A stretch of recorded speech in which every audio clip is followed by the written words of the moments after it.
one of them kind of was just the judge's fault. I was undefeated up until round 4. When I went to go check my online pairings, it said I was 2-1. There Yeah, was a you were lot of getting into this earlier. incompetency that was going Yeah. on in the room. Welcome back, duelists. And we did have the first YCS of the year, and that is YCS Orlando. And that was actually won by Tavion with the Rizio and Bean Smith matchup, which honestly, I don't think a lot of players were super surprised about that. And we actually did see the top 4 of Malice, which a lot of players are excited to be diving into that. But before we dive into YCS Orlando or kind of the details about it, we have a special guest with us today, and that is the Syracuse hero, the one and only Player X from Semi Limited Podcast. And honestly, we're going to be passing it over to him. So, Player X, is there a few things you'd like to say? Because I know that you actually went to the YCS itself. So, give some players some insight, just from what was on the ground and what you saw. Yeah, it was definitely fun. Yeah, it was there at YCS Disney, as most people were calling it. But for most people who don't know, I'm Player X. I'm part of the Semi Limited podcast. I'm creator, host, promoter, yada yada. So feel free to go check that out on most social platforms. But yeah, we pulled up to the Orlando 2025 YCS. It was a fun time. I was in the building. That it was supposed to be capped at 21, and they eventually went to 22, almost 2,300 people. Yeah, the attendance in the room with just the main event was insane. There was a Yes. lot of people, and that's not including the capped out, was it the Ultimate Time Wizard event, Oh, like the yeah. Edison events and stuff like that. That had 250 and that capped out See, to the that's point awesome. where it was delayed because they just didn't have enough space to start playing with all the people everywhere. It was just Hey, massive. no, and that's awesome because I think right now we actually had a lot of players a little worried with the numbers from the last couple events. Like, just kind of worried about if players are leaving the game, which I think we know there are a few that are leaving no matter Yeah, what. the game's not dead. Yeah, but the game is far from dead, and I think it was good just for players that were like, picking up some cards, just kind of worried about overall, like, hey, is it okay to be keeping on the Yu-Gi-Oh cards? Is it gonna be going into the future? So like, that was super huge. And I had a quick question again because like you were on the ground there, so like, what did you see personally as a player? Like, how did you do? What do you recommend like for players, or like just overall, like, what's your favorite thing to do when you go to the YCSs? Oh, I mean, there's a lot to do regardless. There are people who only enter the main event to like get the stuff that you get, like the free things, like the free coin, pre-registration packs and stuff like that. But they'll go drop to go do side events, like rivalry warlords, common charity, those type of like the speed duels or duelings, whatever you want to call it. They all have their own thing. The Edison event is usually a time wizard format, but it's usually just the Edison structured events. Those are all like doable while the main event is going on. There's like tons of things to do for anyone who just wants to. Maybe you don't want to be like in the main event trying to compete for the title, but like you just want to like play with your friends and have fun. You guys can go do regional flights. You guys can go play you literally anywhere you want. Like you don't even have to play events. You can just sit there and just be in the environment and just play Yu-Gi-Oh with like random people who are literally just. It was funny because we were there early on Friday and we were just walking around and I had my deck because I was just like I only brought the deck that I brought, and it's funny because I had to change it last second to match a different build. So I was going around looking for cards, but I eventually found people that I want. Now I have my deck built, and I wanted to like play test against someone. So if you really just sat down and be like, "Hey, you trying to play test?" People will surprisingly sit there and play test with you. It's like I thought that they would maybe want to like keep their goo or just not Yeah. want to like, you know, reveal what it is. But like, yeah, they all wanted to practice too. So I think I played like two random matches, trying to make sure that I had my deck list down. Because the funny thing is, shout outs to a buddy of mine, Drake Garcia. He is a part of the inner circle for PAX Discord and stuff. So he was been play testing and like bouncing around ideas with some of like the higher ups, and he's kind of been reflecting some of his ideas to me. So we were kind of like on a similar build. So when I left for Florida, which was going to be that Tuesday, because we were going to be doing vacationing beforehand. and then the YCS was just going to be like the kind of cherry on top. Yeah. But when I left, I had a deck solidified, and then when I got down there and I started play testing with the rest of the Syracuse boys, so shout outs to Matt Pelletier and Ryan App, V Lee, they were all coming out to come play test, and App and V had been on a weird build that I kind of liked. It was a very low to the ground, low ceiling Fiendsmith or Rizio build, but it didn't play duo drive. It didn't play cross. It played Ultimate Slayers in the side. You were really utilizing two Requiems in the extra deck just to avoid Kashtira.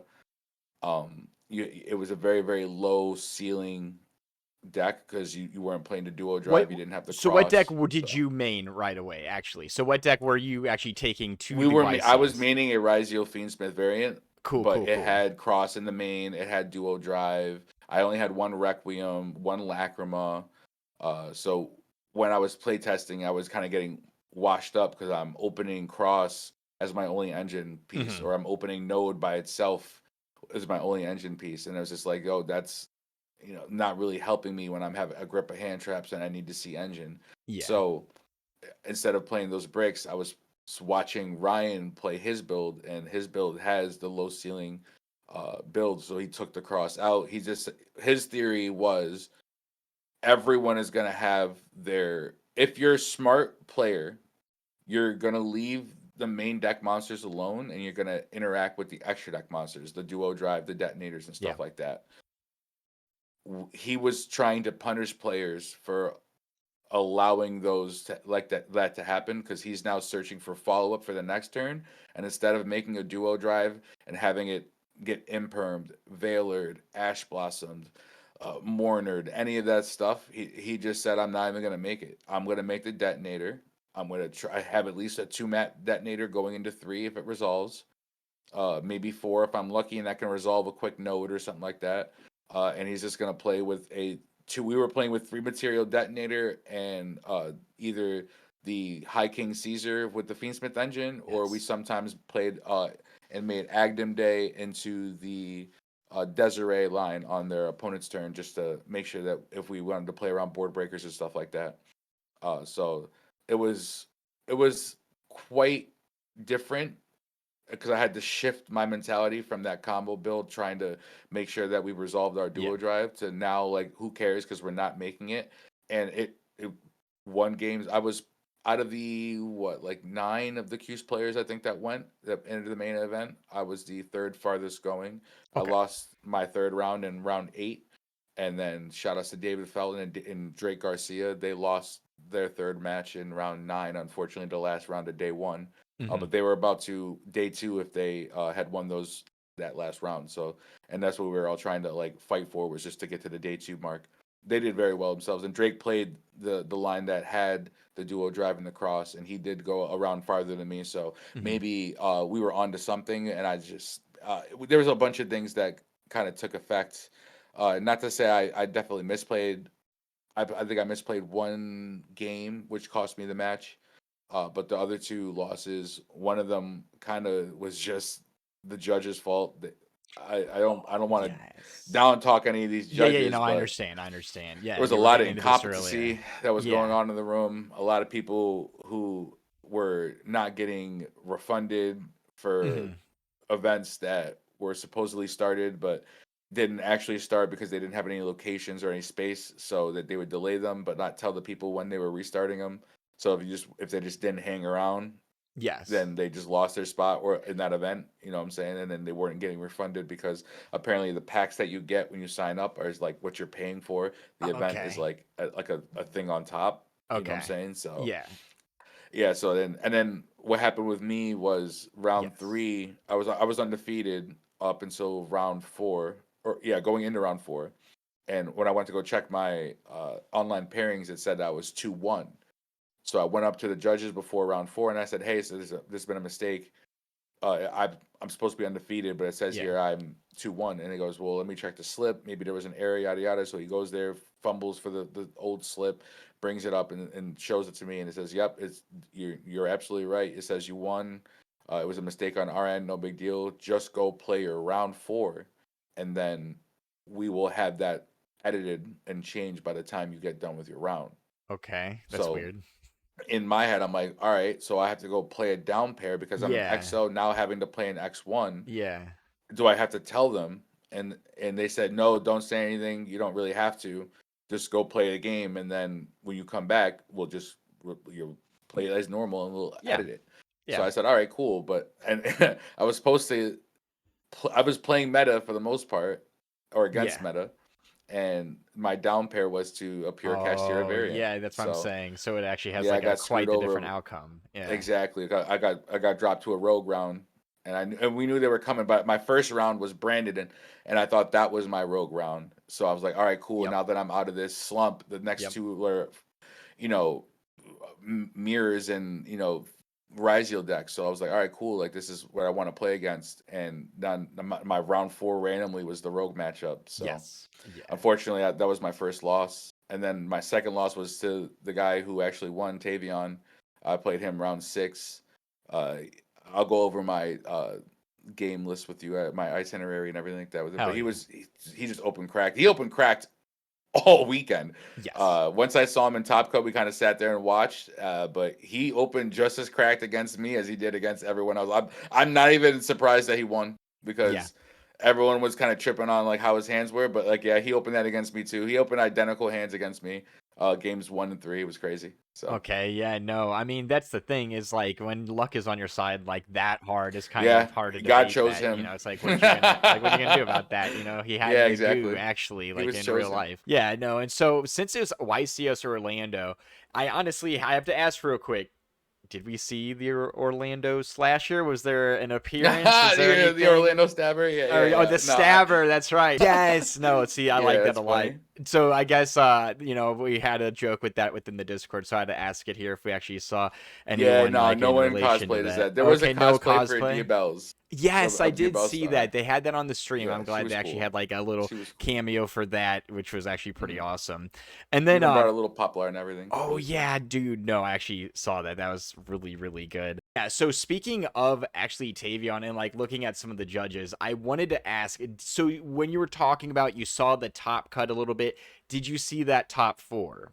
The I one did see with the the top four. Yeah, we okay, were so watching. Yep. what were your thoughts overall with that? Obviously, Tavion did take the dub on that one, and I think a lot of people were thinking it was going to be like a swift 2-0. I think he like did a slight misplay in game two, and it actually kind of like pushed it towards game three Yeah, the because he snowball thought effect. he thought he had the game. I mean, I think everyone in the chat was literally GG, GG, easy, and then literally it was like, oh my god, this is a crazy game three. So, what was your thoughts overall? Given that I think there was like 3 time extensions, which a lot of players were confused about, and then like 2 to 1 player, 2 to the other gentleman. Julian K Yeah, received two Julian. time penalties, and then Tavion received 1 time penalty and one kind Yep. of like sharking like thing. So, what was your thoughts on that? Okay, so pro tip for anyone listening who's going to major events, anything tier two higher, regionals, OTS championships, YCSs, Nats, stuff like that. If you ever have a discrepancy with the judge, as soon as you call judge, you should look at the time. And as soon as the judge comes over, the first words out of your mouth are, "There was X amount time left in the round when I called you," and then proceeded to tell your story or whatever. At the end of that discrepancy, they'll look at the clock, see how long it took between the time you told them and the time it is now, and that usually will be your extension. So that Mm-hmm. way you don't have to feel like you're wasting times. Like don't ever feel like you don't need to call time for a judge. You can always ask for an extension. They do come. Like they're there for it. So with that in mind, also know that you should play at a steady pace. I understand when you're in the top 16, top, at top anything, Yeah. make top cut at any event, the pressure's on. Yeah. And I understand that you don't want to make any mistakes. People are not going to let you take things back, so you have to make sure that you're on point the first time. You Mm-hmm. well, you want to double check things and sometimes even triple check things, but you do have to move at a speedy pace. I personally give my opponent about 30 seconds of free dead space to think before I tell them to commit to an action. But it really does depend on the situation. If there's a very complex game state, I'd see judges might go in the way of like giving them a little bit more time. But if there's only one or two lines and it's clear as day that there's only one or two lines, no cards in hand, very few cards in graveyard, and you're sitting there looking at your graveyard 4 or 5 times, like there's only so many plays that you have. You only have Yeah. like one or two activations, period. So make one. You know what I'm saying? So Yeah, I can no. understand like sometimes you can get slow play warnings for that. So the slow play warnings, I can understand both of them getting one. They were looking at their graveyards a little too long for each of Absolutely. those games. Like you already know, you have one interaction. You know you got one card in hand and one set card, and that set card is probably a bluff. So either scoop it up and go to the next game, or activate the card and try to play out of it. But if you see the writing on the wall, you should take action proactively rather than sit there and waste more time. Personally, Like you have to advocate for yourself in these like situations. And like what we saw, that was a top cut. So like you have 3 judges, but like a lot of players, like when you're at those other tables, you have to advocate for yourself like hardcore. So what you're saying is like it was very spot on with like, oh, I give them about 30 seconds, and if they start fumbling around, like you have to like eventually be like, make a play or I'm calling time. Mhm. So Well, I'm like that because you have to be. especially at tier 2 or higher events, you should know what your deck does. You should know your Absolutely. lines. You should know what one card combos you have. You should know the lines for those cards. If I open up certain engine pieces, what end board does that mean? Like, if you're going to a tier 2 event, it's not the time to be picking your deck up for the first time. It's not a time to be fumbling with something you don't know. Like, people are there to compete, and they compete at the highest level. So you need to bring your highest tiered game. Like, what I'm saying? Your Yep. platinum S game. You know what I'm saying? Like you need to really make sure that you're on point. So, and that comes from knowing your deck inside and out. I knew based off whatever hands I had what my lines of play were every single time. The Yes. only times I had to deviate from it was when I was getting hand trapped. And even still, my habit is I'll look at my hand, I'll close my eyes, I'll tell my opponent 10 seconds, please. And I'll just close my eyes and I'll think. And I'll think of every single line that I can. If I normal summon this, how does that play out? What does he have left in hand? If I special summon first, how does this play out? Yada yada. And then I'll make a move and I'll just play from there because I know what the lines are. My move trees, I know where I need to be moving. It's just where are you going to interact with me at? So there's Yeah. times where I only need about 10 seconds to make my play because I know my lines. But I know that there's times where if there's a lot of layers or a lot of pieces, like you don't want to fumble with a combo deck and then like mess a Oh, piece up absolutely. or summon a monster in a wrong position or something like that. Call the name of a wrong card you want to search, but because what you say supersedes what you actually do. Yes. So Yeah, no, things like that. I can understand. But Tavion trying to get the ruling shark, I guess, it's the same thing. It's a complicated game state.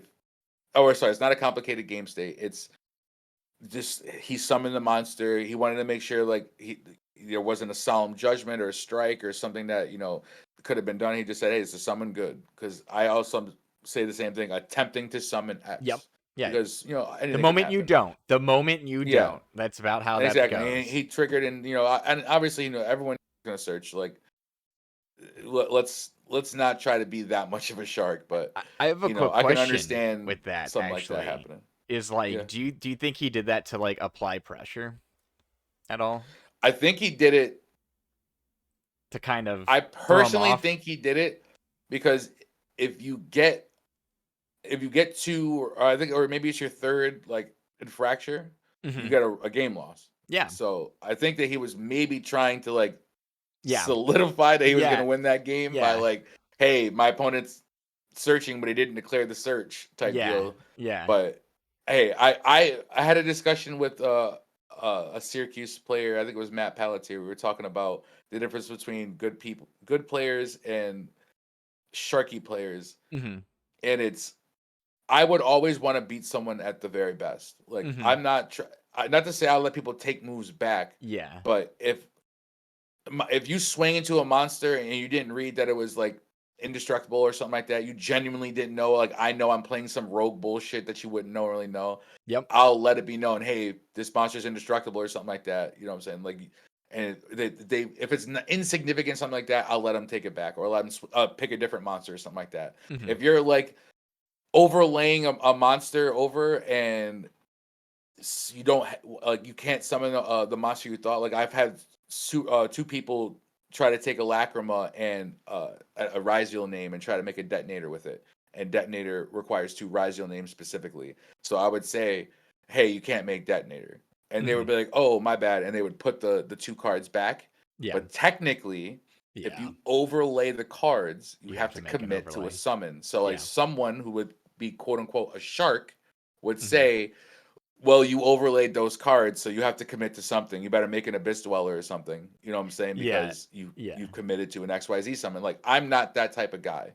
I Yeah. I No, I will understand. let you take the move back because personally, I want to beat you at your very best. I I don't want you to understand. leave that match and say, "Damn, he only beat me because he tried to shark me or he tried to rule me out of something." Like, no, I want you to get up and leave and be like, "Damn, I lost because that guy played better than me. He opened better than me. He knew his lines more than I did." You know what I'm saying? I want it to be like because I was a good player, not because I was a good rule shark, Yeah, you know? Rule Shark. It reminds me of Slim YGO when he was on the podcast, on the semi-limited podcast, by the way. You guys need to be out there checking it out. Yeah, exactly. You got the own attire. It's amazing.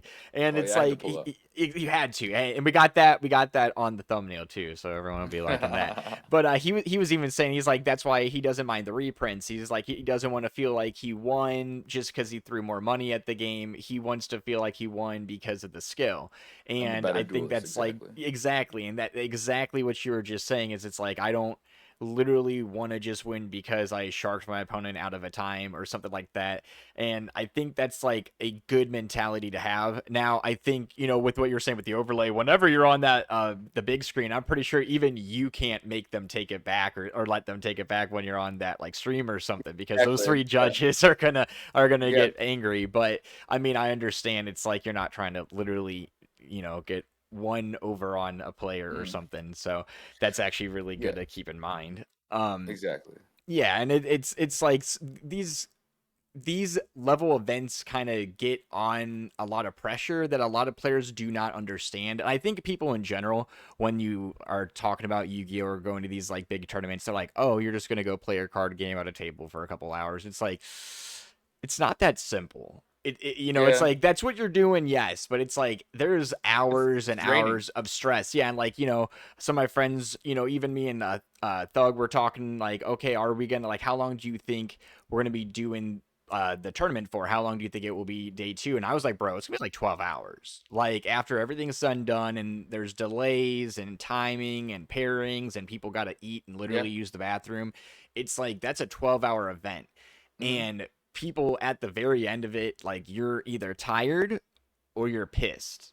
There's like Yeah. no in between, You're like, there from 10 to 10. yes. And it's like you got to be making all the right plays, all the right actions, making sure your opponent's doing all the right plays and all the right actions. Because let's be honest, like, if you're good at this game, you have to be up on what your opponent's doing like every second constantly. Correct. And even like the judges, like, you can tell like their job's a little crazy because like they start zoning out towards the end, which I understand. Again, 12 hours is crazy. That's why they have, like, I think they like rotate them and everything, which I They do. Yeah. Yeah. definitely think is a good idea.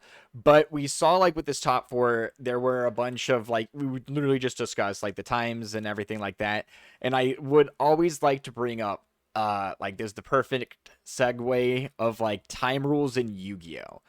I'm Hmm. not like the biggest fan of how they occur, but obviously, like, back when I played, it was like 5 turns remaining. That's not like a feasible method at all, like, at all Yeah. anymore. Zero, Like, one, two, three. Right. yeah, yeah, it was literally like you would be there for now, like, you'd be there 14 hours for this thing.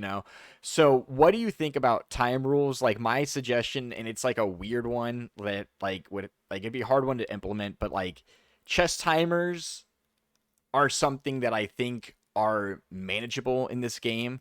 I think it would take a lot of getting used to, but I think having some sort of like actual professional timer is a little bit fairer because, like, as we know, you have 45 minutes. Certain decks are a little bit like, you've played Tempai back in the day, so you remember, like, I'm sure you've known, like, some people take a little longer on their Yep. turns than your turns do, and then all of a sudden you're going into time somehow and you're playing Tempai, so we know it's not on your end. And if you had a chess timer, they would lose and you would get a win right there. Like if you're getting to time on with a deck like that, we know where all the time went. Like we know 100%. So what's your thoughts Yeah. on that, or like what would your suggestion be, or do you just like it the way it is because let's just, it's just how it is? My critique about it is I wish it would stay consistent Yes. regardless of the tier of regardless of the level you're playing at. So Yes. the way I say that is if you're playing the Swiss rounds, let's just take that YCS for instance. The end of match procedures are when the time hits 0, you finish the phase that you're in. Yes. If the phase you're in, you guys both have the same amount of life points, you'll take a draw. I understand you can't draw in Top Cut, Yes. but the end of round procedures are different.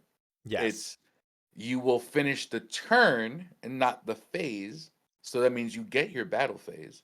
And then at the end of that turn, there is no life point difference. Mm-hmm. The other person will get their next turn. And then at the end of that turn, you now have a life. And then it becomes first life. You know what I'm Yes. saying? Yeah, it's first blood at So that point. Yes. And I would just want them to be consistent because the Yes. same thing happens because I did a regional flight day 2, and the same thing happened in a regional flight Mm-hmm. where someone who I was waiting to play was going into time, and the end of match procedures, there is no draw. We can't draw because it's a Yes. single elimination. So you have to keep playing. And the other person was kind of arguing, like, well, I wish I would have known that because Yes. from what I knew, it was end of the main or end of whatever phase you were in, and I could have played differently Yes. and ended the game had I had known that it was going to play out that way. So I can understand that gripe, especially playing something like a side event Mm-hmm. where you would think that they would take Yeah. Swiss rules, but it doesn't apply that way. So I knew that going in. I'm not saying this applied to me, but Well, like I know. those are things you have to like No, you exactly. wouldn't know for the first time. You know what Oh, I'm saying? oh, like So with the early YCS streams when like it started doing that, I like everyone was confused. Like you even had some players on stream, like you could tell they had no idea that was like how the time rules went. And some of them yeah, seemed like seasoned like players, like they've actually had tops and everything. And then you stick them there, and they're like, "Wait a minute, I've never actually had to do this before." Or it's like like I said, like it does get there. I wonder how explained that is. I know Konami kind of is like, look on our website, make sure you know the rules from our yeah. website, and You just have to know it. I get that, but it'd also be really nice if like the judges like, they obviously I'm sure get the top players together before they seat them or potentially talk with them or anything, and just be like, hey, don't forget these are different time rules now. We are in Yeah. top rules, and I mean, I think being consistent across the board would be more favorable. But at the same time, it's like something tells me they don't actually discuss that before the top cut is like paired and They'll everything, which is mention it, actually a little rough. Do they but actually mention it? That's good yeah, if they they do mention it. mention it, just because of the fact that it's different time for Top Cut. You get, like, an Yes. extra 5 minutes, I think it's 50 Yeah, minutes, and then when you go on to the that is true. Yeah. Final 4, you get 55 minutes. Mm-hmm. So, they compensate for, like, that extra 10 minutes is Yeah. supposed to compensate for the pressure of having to think, Yeah. you know what I'm saying? So, like, it covers that extra 30 seconds of you thinking. So, Mm-hmm. when they give you a time and fracture in any feature match that's, like, top 4 or more, it's Yeah. because you're really slow playing because you get an extra 10 minutes, dog. You know what I'm Oh saying? yeah, no, and I think again, like we were saying, like the any of the slow play warnings we saw were pretty pretty needed for like the Yeah, ones that were on they stream, weren't especially. yeah. Yeah, no, I They don't were think they were there was anything definitely that was worthy too calls, yeah. crazy. And again, I think the other thing too is you noted earlier like keeping tabs of the clock to see like what time it was when the judge came over Mhm. versus what time it is when they walk away. I'm not sure if that's exactly what we saw as like the penalty to the slow play warnings. So They were a little weird with that one. Okay. yeah, when a penalty for slow play is issued, Okay. time is automatically extended on the clock. Okay. Bet. So when they were there, when they hit time, what It's they like did three was minutes take per all or the something. penalty. Yeah, so they took all the penalties. There was two, one from each side, and then they added the 6 minutes at the end. Okay. Got you. So Got that's you. why Got the you. timer went back to 6, and it looked like Julian wasn't like sweating it because they knew they had an extra 6 minutes. There's a Yeah. clock right then and there that that most people don't see on stream that is right next to the head judge that's watching the stream or Okay. judging the stream, and to the left there is a commentator or a typer or an article being typed out like with every action that's being had, and then to the right is the person who's Yo. monitoring all the Yeah. streams, the life points, the cards that are popping up, yada yada. That's kind of crazy, all the off-stream Yeah. stuff that you get to see. That's actually really Mhm. nice. Like to Yeah, I yeah. because I don't think we actually get a very good view of what's really going on there, Yeah. like at that table from our, Mhm. view at home when you're watching the stream.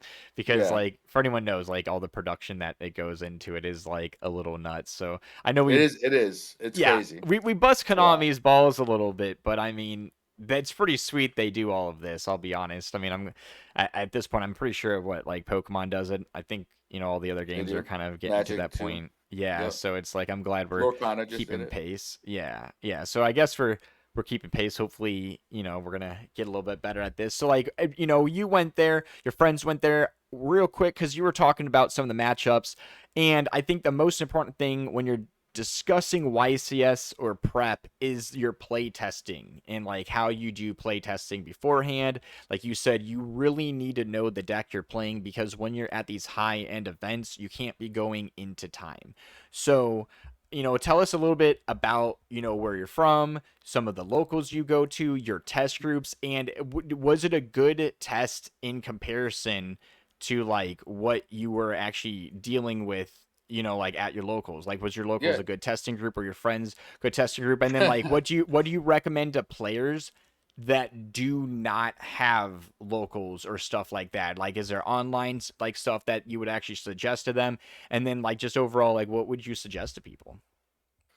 So I'm from Syracuse, New York. So shout outs to all the Syracuse locals. I'm sponsored by Unplugged Gaming, which is a Manlius. It's a little bit outside of Syracuse. But we're blessed. We're actually kind of blessed here for a lower end city. We have like locals. I think 5 or 6 days a week now. Monday we have play the game. Cool. Tuesday I think. Oh yeah, Tuesday we don't have one right now. Wednesday we have Unplugged. Thursday we have Vault. Friday we have R&R, which is in Fulton, a little bit farther. Saturday they have Twisted Mayhem, and then Sunday we have Comic Zone. So we have like six locals if you really wanted to play and drive Mhm. out there.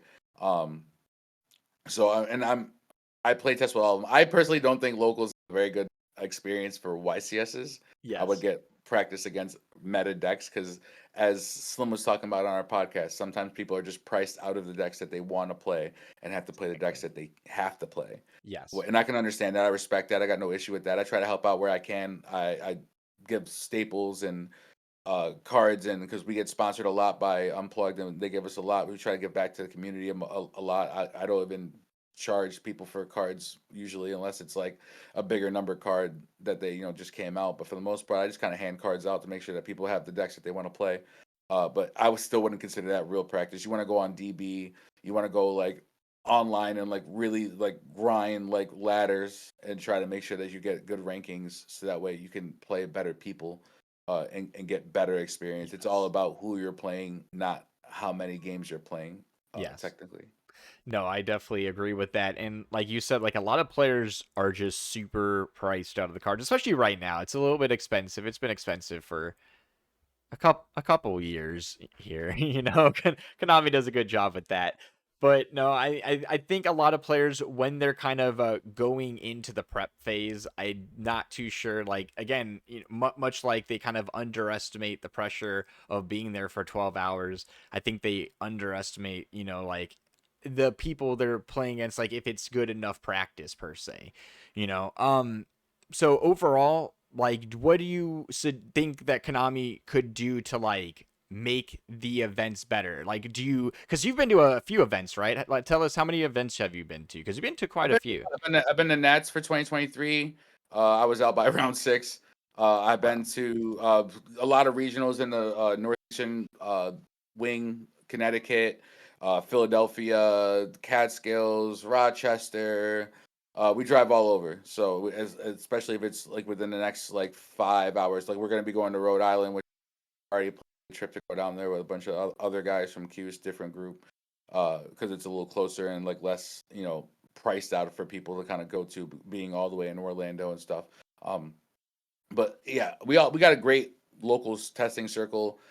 I played with App and V Lee. I played their deck list, and I'm glad that I did. I went the farthest with their deck list. They were both out. Well, one was out round two. He just had two draws, and you're doomed if you have two draws.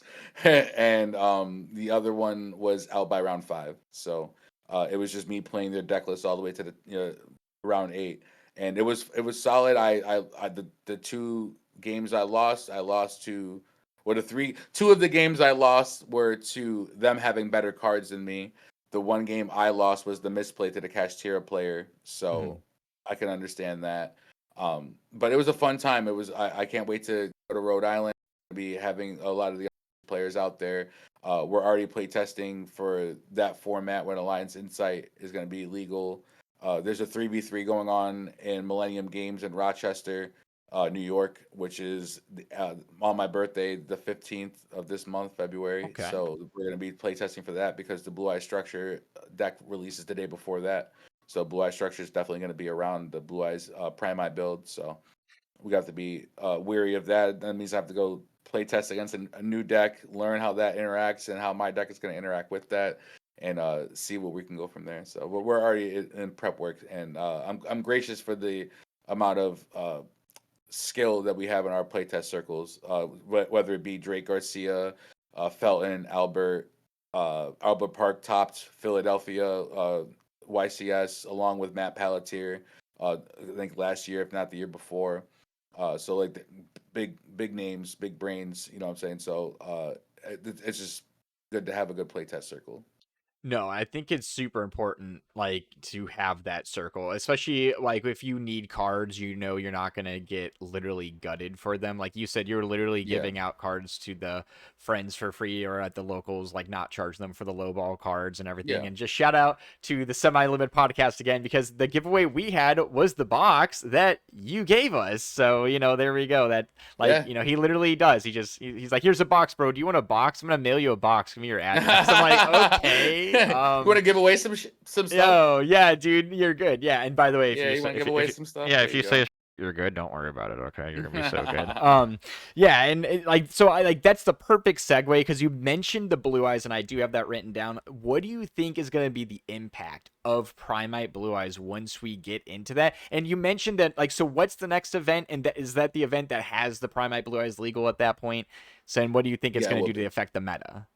I think because the YCS we're going to is going to be in May, we'll figure out within the end of February into early March what that deck will be capable of and how the ceiling really is. Yeah. It'll just be on up to if Alliance Insight brings us a new way to play that build. I think it's a solid build. I don't think it's. I think it's a step up for Blue Eyes. I don't think it brings them into anything more than like. I can't argue anything more than like tier 1.5. Okay. I can't argue tier one. Okay. But it is a very good deck. It is a deck you have to respect. Same thing with the Christian deck that everyone kind of slept on. As Amina and the White Forest was slept on. There was a lot of that in the room. A Okay. lot, still a lot of cash in the room. Ooh, Cash is So good. Yeah. I think that these are all decks that you still have to be wary of, even going into something like a YCS. After a post Elias Insight, we're gonna have things like Eldritch in the room. You're gonna have things like what is it? The Trick Stars. They get their Yes. support. The new Orca support is supposed to be rumored to be out by then. So we're gonna have a whole different meta. So it's a lot of prep work, and you have to start as early as you can. Do you think Raizio and Malice are gonna be around as strong as they are, or like stronger? That'll just depend on the ban list. I feel as though the only correct hits. I wouldn't touch Malice. I don't think Malice needs anything. Maybe like a couple semi limits to maybe White Rabbit. There's really nothing else. Maybe a limit to field spell, but I Hmm. just don't think that it's too crazy. But Ryzel, I think you'll have to either limit Ice, which is a good extender because it doesn't lock you, Okay. or limit X, which is the best extender in your hand because it also dumps a name into the graveyard. So Would One or you the other, I think, limit is or hard. semi-limit yourself, X? I would probably have to, if you're gonna semi-limit anything, is maybe ice, but you're gonna have Okay. to definitely limit X. X is the Okay. strongest card in the deck, and that's not including the Fiendsmith engine that also needs a tap on Oh, somewhere. okay. Yeah. What do you So think about the Fiend? So, because like everyone's thinking you're just gonna have to Engraver's ban just gonna Lori. stay at 3. You're You're just just gonna have gonna to ban ban Lurie. Lori. Okay, we're just cracking If you down and if taking you're care of the trying to problem. if you're trying to do the same thing that they've been doing I think you're Snake Eyes, right. where you're trying to just like hitting it, it's just Lori's got to go. Lori's Yeah. the freest card in that Yeah. engine behind Engraver Search Tract. So if you get rid of the Lori, they're gonna have to actually pitch something that's not gonna get you a body. They're gonna have to actually search for Lacrima.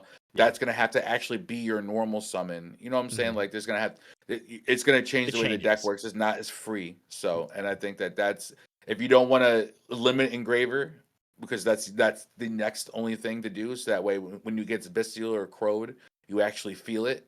Yeah. That's the only thing that you can do.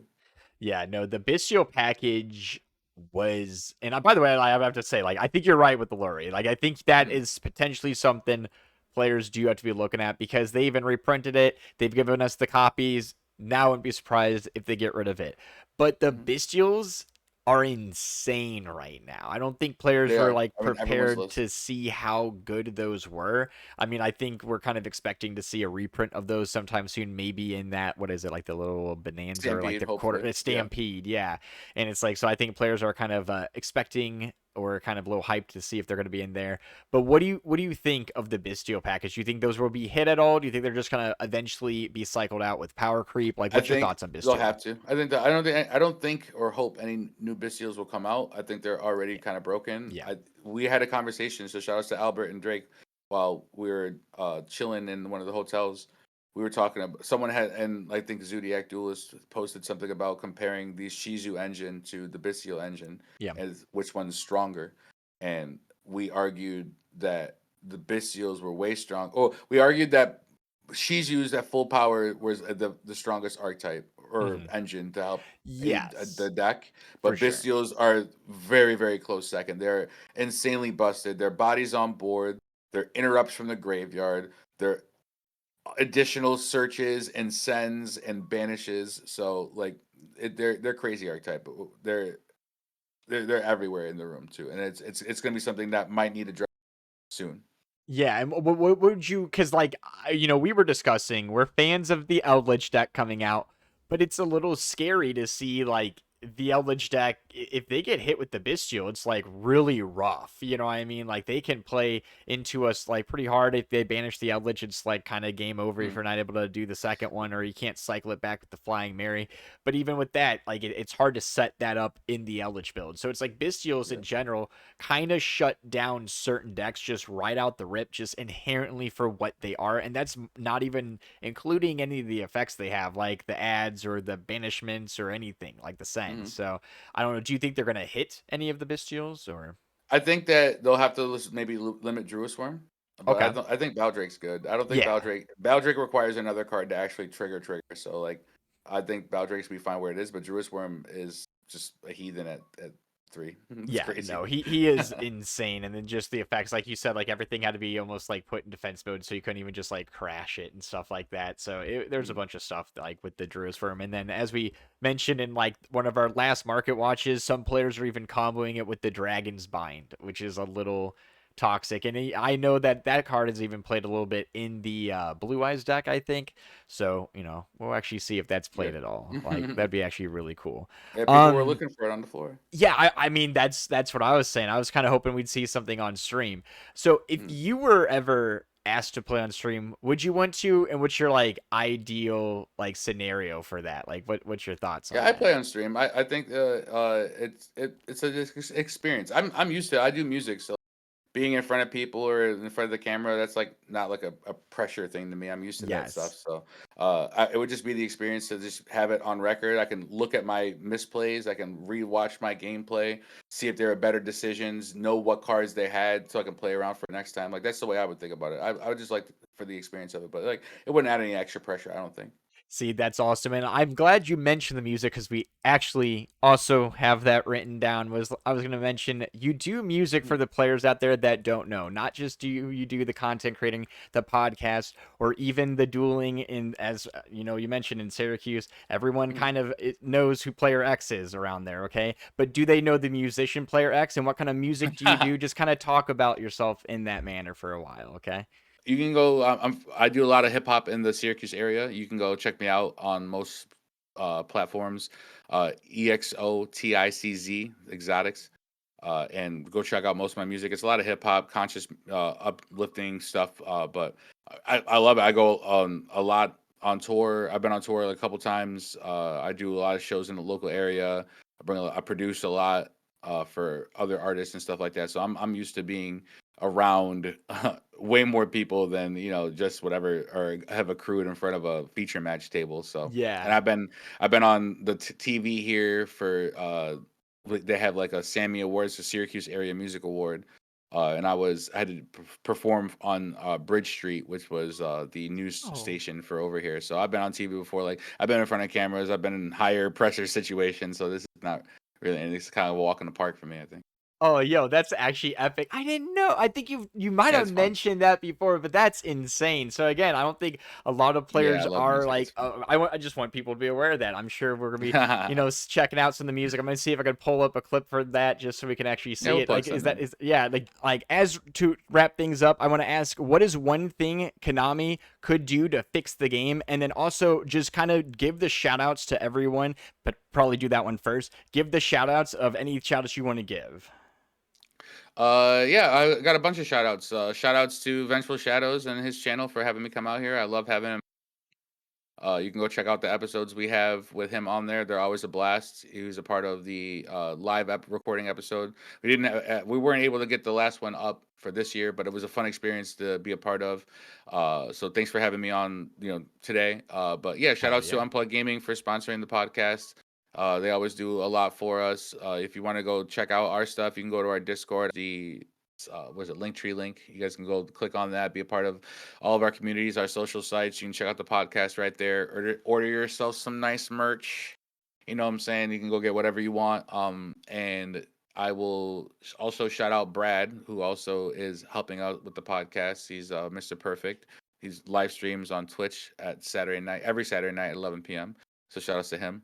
Mhm. And shout outs to a bunch of the Accused players, everyone who helped out financially, spiritually, physically, finding cards, scrambling to help me change my deck list. Drake Garcia, Dave Felton, Albert Park, Matt Pelletier, Ryan App, V Lee, Dave Sands, everyone who pulled up, Ciro, shout out to them who played the Edison event. Anyone who gave me or sold me cards at the vendors because I was scrambling last minute to play a deck that I just learned 3 days prior. So but it was a fun time. I definitely had a great experience. I recommend everyone go out to a YCS, even if you don't play at a competitive level. There's always something for you to do, whether it be just like regional flights or side events. Rivalry Warlords is like where they make pre-constructed decks that you don't even have to like pay for. They Yeah. hand you a random one. You have to play your opponent. You have to. I think you have like 10 or 15 minutes to learn how that deck works, and then have at it. So it's a fun time. There's always something that you can do that doesn't require a lot of your own having of to do. So I always encourage going to a YCS. They're fun. Yeah, no, and I that's the thing. I want to get people a little bit more hyped up about these events because it's really cool that we actually do have Konami streaming them, because Mhm. I honestly, back in the day it just wasn't this nice. So, I think we're pretty lucky to have, this opportunity to do this, and hopefully we have an improve, like as the time goes on it gets even better.